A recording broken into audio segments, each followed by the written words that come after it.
जूकिन चिन्मो से होठ ऐसे करके लिपस्टिक का कलर कैसा है वो जानना चाहती है, पर हर बॉयफ्रेंड की तरह चिन्मो भी इसका मतलब किस मांगना समझता है। फिर क्या था, एक गर्लफ्रेंड इस वक्त जैसे बिहेव करती है जूकिन भी वैसे ही करती है, मतलब उसे तो उसकी कोई परवाह ही नहीं है, ऐसा कहती है। तब चिन्मो उसका कितना परवाह करता है उसका एक्सप्लेनेशन देने लगता है। अचानक से जूकिन उसके मुंह पे थप्पड़ मारती है, पर एक्चुअली वो एक मच्छर को मार रही थी। हाय हाय, चिन्मो तो इतने में ही खुश हो जाता है। उस तरफ मोनान बोहाई के डॉक्टर के पास आके उसे ब्लैकमेल करते हुए बोहाई की बीमारी के बारे में जान लेता है। अब इतनी बड़ी बात जानने को मिली थी तो ये तीनों भला कैसे कोई प्लान न बनाते। बोहाई की सच्चाई सबके सामने लाने के लिए मोनान बहुत ज्यादा एक्साइटेड हो रहा होता है।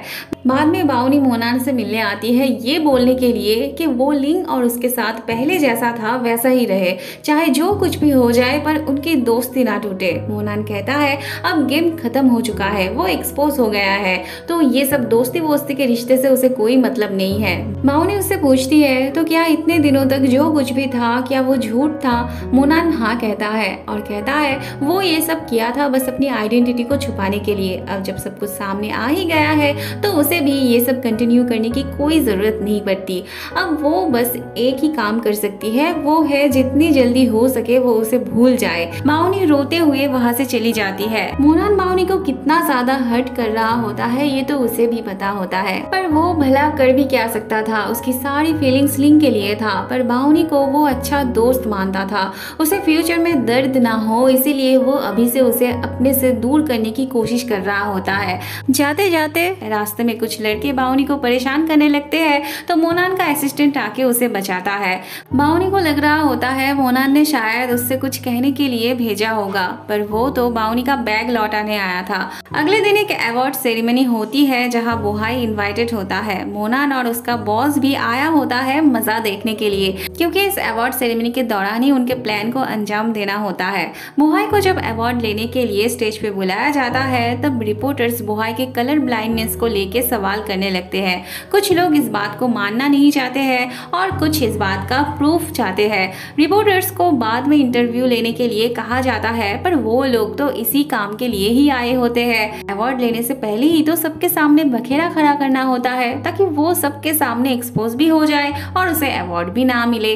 मोनान तो बैठे बैठे मजा ले रहा होता है। बोहाई को अपनी एबिलिटी की एग्जाम देना होता है, पर वो बहुत टाइम लगा रहा होता है, जिसे देख सभी को यकीन होने लगता है कि उसके खिलाफ जो कहा जा रहा है वो सब कुछ सही है। उस तरफ ये न्यूज देख के ये तीनों जल्दी से बोहाई के पास जाने के लिए तैयार हो जाते हैं। फिर जाते जाते वो रुक भी जाते हैं। बोहाई तो बस अपने दुश्मन को खुश होने का टाइम दे रहा था। वो बहुत अच्छे से फूलों को सजाता है, जिसे देख मोनान और उसके बॉस का तो फटने लगती है। बाद में बोहाई के खिलाफ सारे र्यूमर्स को गलत कहा जाता है, पर बोहाई सबके सामने अपनी बीमारी के बारे में एडमिट करता है और कहता है वो अपने बीमारी का ट्रीटमेंट करवाया था तो वो अभी ठीक है। तब सभी बोहाई के लिए तालियां बजाने लगते हैं और अवार्ड भी बोहाई को ही मिलती है। बाद में ये तीनों मिलके जानना चाहते हैं क्या बोहाई की बीमारी सच में ठीक हो गई है।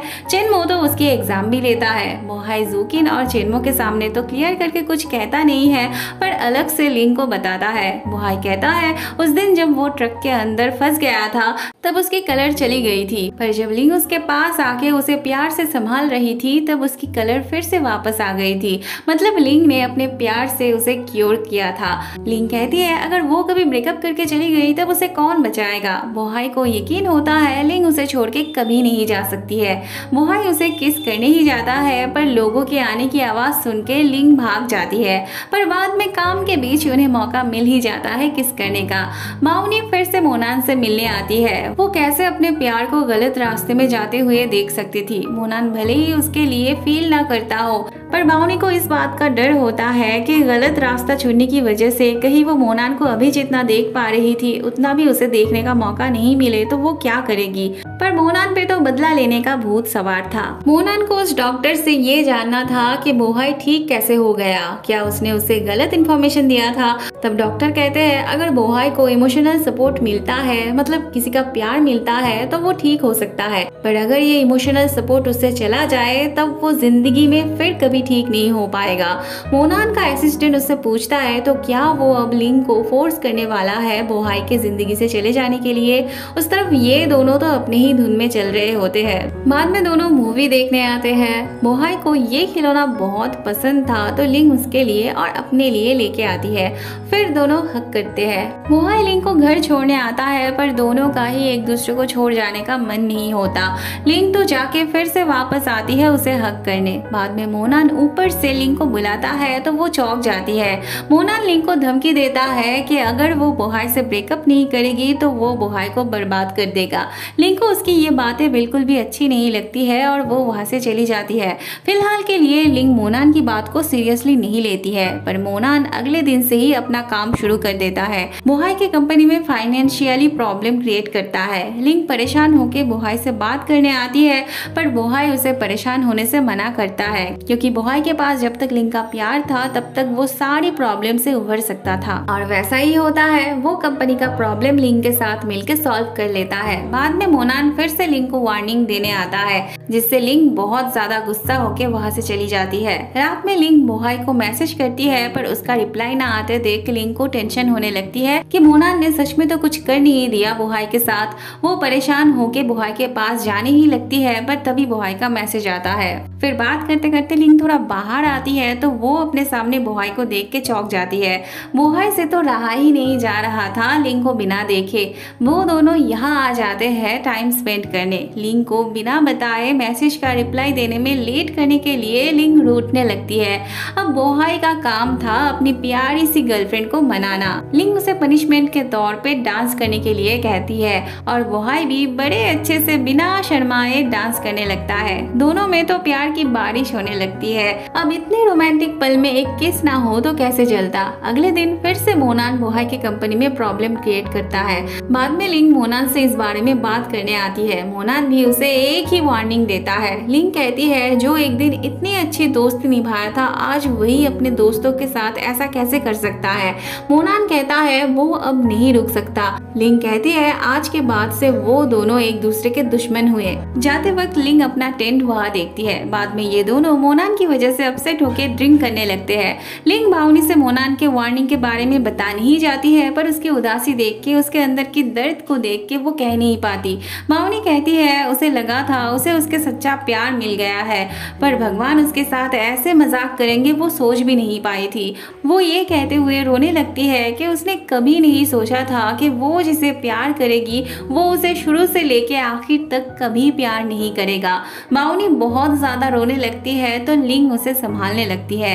अगले दिन टीवी पे बोहाई की कंपनी के लॉस के बारे में न्यूज देख के लिंग फ्रेश ना होके ही जल्दी से ऑफिस के लिए निकल पड़ती है। मोनान तो बोहाई की कंपनी को बेचने के कगार पे ला दिया होता है। लिंग जब बोहाई के पास आती है तब वो बोहाई को बहुत शांत देखती है। लिंग पूछती है अगर सच में उसकी कंपनी उसके हाथ से चला जाएगा तब वो क्या करेगा। बोहाई कहता है तब वो लिंग के पापा की दुकान को फ्लावर शॉप में बदल देगा। छोटी सी दुकान से ही वो अपनी जिंदगी में छोटी छोटी खुशियों से भर देगा। बोहाई लिंग को उसके 2 टाइप के जूते पहन के आने के बारे में कहता है तो लिंग तब एम्बेरेस्ड होने लगती है और बोहाई उसे इसी टॉपिक पे छेड़ने लगता है।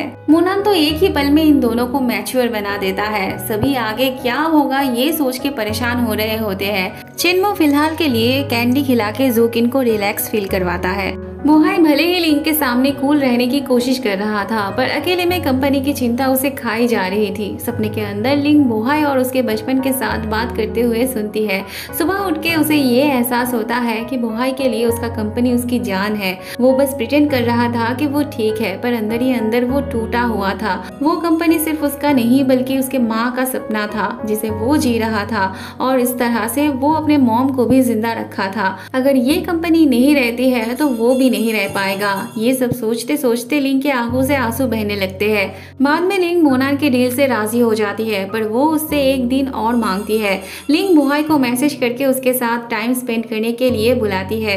उस तरफ कंपनी के ऐसी हालत में बोहाई को लिंग के साथ हैंग आउट करने जाना जूकिन को बहुत गुस्सा दिलाती है। बोहाई लिंग के पास चला तो आता है पर कंपनी का चिंता उसे परेशान कर रहा होता है। उसे ऐसे हैंग आउट करने आना ठीक नहीं लगता है पर लिंग उससे प्रॉमिस लेती है जब जब तक वो यहाँ है उसके मुंह से काम की बात नहीं निकलना चाहिए। बोहाई को शुरू में अजीब लग रहा होता है, पर धीरे धीरे वो लिंग के साथ एंजॉय करने लगता है। वो दोनों लंच करते हैं, एक साथ कॉफी पीते हैं। लिंग बोहाई के मुंह से कुछ अच्छे प्यारे प्यारे शब्द सुनना चाहती है। थोड़ी देर बाद बोहाई ऑफिस जाने के लिए बेचैन हो पड़ता है। उसे थोड़ी ना पता होता है कि लिंग क्यों उसे मिलने बुलाई थी। अगर पता होता तो पता नहीं वो क्या करता। बोहाई की बेचैनी लिंग भी समझ रही थी, इसलिए वो उसे और रोकती नहीं है। आखिरी बार के लिए लिंग बोहाई को हक करती है। वो अपना रोना कंट्रोल नहीं कर पाती, पर बोहाई नॉर्मल डे समझ के खुद से लिंग को दूर कर देता है। उसका रोना भी बोहाई को नॉर्मल ही लग रहा होता है। बोहाई लिंग से जितना दूर जाने लग रहा था, लिंग भी उतना ही टूटते जा रही थी। सपने के अंदर लिंग सोच रही होती है, अगर इस सपने के अंदर ही वो दोनों हमेशा के लिए रह पाते तो बहुत अच्छा होता। बोहाई लिंग को देख के खुश होता है, पर लिंग बोहाई से ब्रेकअप की बात करती है और बस ज्यादा कुछ ना बताते हुए ही वो चली जाती है। बोहाई सपने के अंदर ही रोने लगता है। फिर अचानक से उसकी नींद टूट जाती है और सुबह वो लिंग से मिलने चला आता है, पर लिंग वहाँ नहीं होती है। ऑफिस में उसे ढूंढने आके पता चलता है लिंग ने रिजाइन दे दिया है।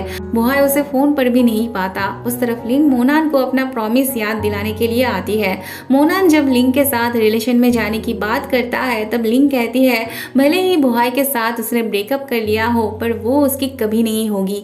ये कहते हुए लिंग जाने लगती है। मोनान अपना प्रॉमिस पूरा करता है। बोहाई की कंपनी की सारी प्रॉब्लम एक साथ सॉल्व हो जाती है। उस तरफ बोहाई मोनान के पास आता है और दोनों मारपीट करने लगते हैं। फिर गार्ड मिलके बोहाई को बाहर निकाल देते हैं। बाउनी और लिंग से विश्वास नहीं हो रहा था कि मोनान इतना नीचे गिर सकता है। लिंग बाउनी से मोनान को पूरी तरह से भूल जाने के लिए कहती है, पर बाउनी के लिए इतना आसान नहीं था अपने प्यार को भूल जाना। उसे समझ नहीं आ रहा था वो कैसे मोनान को सही रास्ते पे ले आएगी। उसे ये यकीन था कि मोनान बुरा इंसान नहीं है। बाद में वो मोनान से मिलने आती है, पर मोनान उससे मिलना नहीं चाहता। उसका असिस्टेंट कहता है उसने कहा था पर वो मिल के ही जाएगी। मोनान कहता है जब इंतजार करते करते वो थक जाएगी तब चली जाएगी, पर बाहर बहुत ठंड होने की वजह से मोनान उससे मिलने आता है।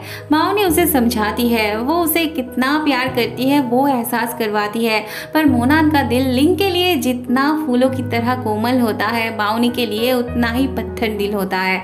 मोनान उसे प्यार तो दे ही नहीं सकता था और ऊपर से दोस्ती भी नहीं रखना चाहता था। जाते जाते वो बाउनी से कह जाता है कि वो आगे से उसका चेहरा भी नहीं देखना चाहता। बाउनी मोनान का बैग फेंक देती है और वहीं पे बैठे बैठे रोने लगती है। मोनान को लिंग और बाउनी के साथ ऐसा करते हुए बिल्कुल अच्छा नहीं लग रहा था, पर वो दोनों उससे कोई होप ना रखे, इसलिए वो उन दोनों पे इतना रूडनेस दिखा रहा था।